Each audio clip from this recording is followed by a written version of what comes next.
Today, we're crossing the line that most people will never cross, not because they can't, but because they're afraid of what they'll see. Today, we're talking about the gap, the space between what you want and where you actually are. This is the moment most women stall, but this is also the moment where real transformation begins. High capacity women are masters at vision. We can see where we want to go. The problem isn't dreaming. The problem is diagnosing. Because diagnosis requires honesty, not hope. We skip the gap because we don't want to feel behind. We don't want to feel disappointed. We don't want to admit what's not working. And we don't want to face the trade-offs. We don't want to grieve old versions of ourselves. So instead of assessing, we cope. And instead of adjusting, we hustle. And instead of planning, we push. And years pass. I remember the exact moment I had to face mine. I had clarity, I had desire, I had faith, and I had ambition. But I didn't have the time, the energy, the structure, the bandwidth, the capacity to sustain what I wanted at the pace I was moving.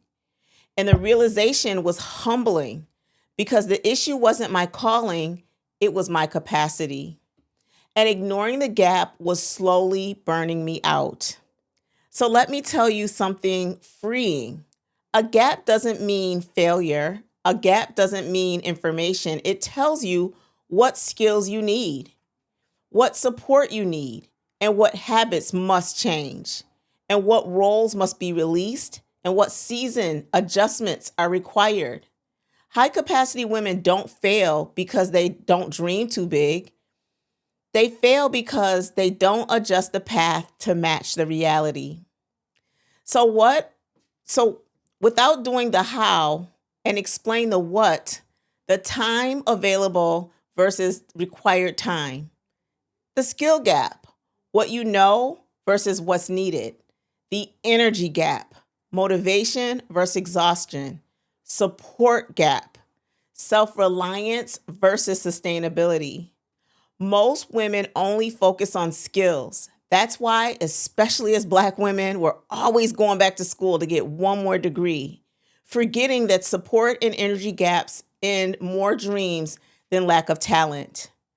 So here's what no one says out loud. Sometimes the next season requires a slower pace, a different role, a different income strategy, fewer responsibilities, and redefining success temporarily.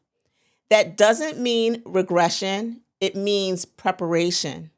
And prepared women don't panic, they plan. So if you're watching this and thinking, I want more, but my life doesn't match my dream yet, you're not behind, you're at the assessment stage.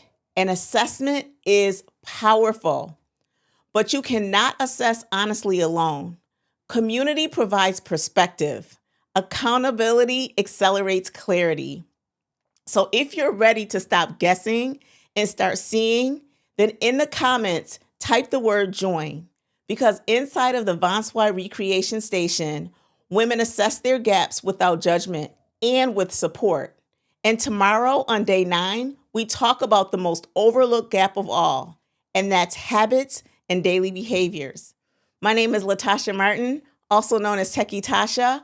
I help professional full-time women working who believe that entrepreneurship is the key to financial and flexibility freedom figure out how to do that by working smarter and not harder in community. God bless and have a great day.